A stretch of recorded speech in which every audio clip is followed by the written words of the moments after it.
धन निरंकारजी. भक्ती ते नमन, वैराग्य ते त्याग. भगवंत असण्याची जी स्थिती आहे तेच भक्ती आहे. आणि सर्व हा विस्तार मी आणि माझा हे भावना ज्या वेळेस नाहीसा होतो ती स्थिती म्हणजे वैराग्य आहे. सर्व काही भगवंताचंच आहे. आहे त्या स्थितीमध्ये आपल्याला समाधान मानायचं आहे. परमार्थाच्या आड काय येते? पत्नी, पुत्र, धन, वित्त, संपदा हे सर्व परमार्थाच्या आड येत नाहीत, तर यांच्यावरती जे आपलं मोह आहे तेच आपल्या परमार्थाच्या आड येतो. प्रत्येक वस्तूवर आसक्ती न ठेवणे म्हणजे वैराग्य होय. एखाद्याची पत्नी मेली किंवा त्याची पत्नी नाही अशा स्थितीला तो विरक्त म्हणता येत नाही. आणि ज्याची पत्नी आहे त्याला आसक्त म्हणताही येत नाही. पत्नी असून सुद्धा ज्याचे मन लंपट नाही तो विरक्त असू शकतो. आहे ते परमात्म्याने दिलेलं आहे, हे सर्व परमात्म्याचंच आहे असे जाणून आनंदाने जीवन जगणे म्हणजे वैराग्य होय. अशा भावनेत राहून जो इंद्रियांच्या नादी लागत नाही तो वैरागी होय. संसार हा नश्वर आहे हे ओळखून आपल्याला जगायचं आहे. एखाद्या फळाची आशा न करता सत्कर्म करणे म्हणजे हे भक्तीचे लक्षण होय. आणि कर्तव्याच्या आड येणारी प्रत्येक गोष्ट बाजूला सारून कर्तव्य करणे म्हणजे हेच वैराग्य होय. खरोखरच विचार करा, या प्रपंचामध्ये मनासारख्या गोष्टी मिळतात कुठे?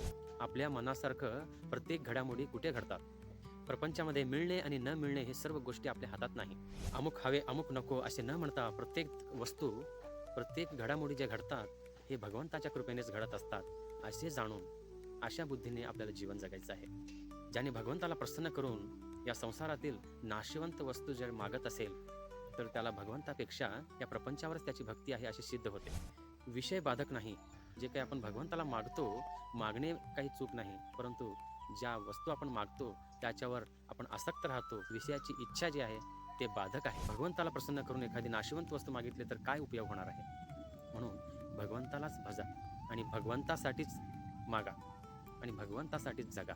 नामावर प्रल्हादांनी जशी निष्ठा ठेवली होती तशी निष्ठा ठेवून आपण भगवंताचे नाम घ्यायचं आहे. या जगात सर्व लोक आपल्या सुखासाठी प्रयत्न करीत असतात. शास्त्रांचे इतका संशोधन करून सुधारणा इतकी वाढली की माणसाला देह सुख वाढला परंतु मनाचा सुख वाढलेला नाही. माणसाला शरीराला अनेक व्याधी होतात परंतु त्या व्याधी बरे होतात, परंतु माणसाला सुख कधी वाटलं नाही. यासाठी भगवंताचे अनुसंधान चुकू देऊ नये. भगवंताचा नित्य भजन आपल्याला घडलं पाहिजे. सर्वांनी असा निश्चय करायचा आहे की भगवंताशिवाय इतर गोष्टी करायच्या नाही. भगवंताशिवाय आपल्या दृष्टीला इतर दृश्य दिसू द्यायचं नाही. आपण भगवंताचेच आहोत अशी बुद्धी जोपर्यंत आपल्यामध्ये येत नाही तोपर्यंत आपल्यामध्ये खरी भक्ती येणार नाही. आपण भगवंताचेच आहोत अशा बुद्धीने जर आपण जीवन जगलो तर खरोखरच हे सर्व जग आपल्याला भगवत स्वरूपच दिसणार, यात काही शंका नाही. धन निरंकारजी.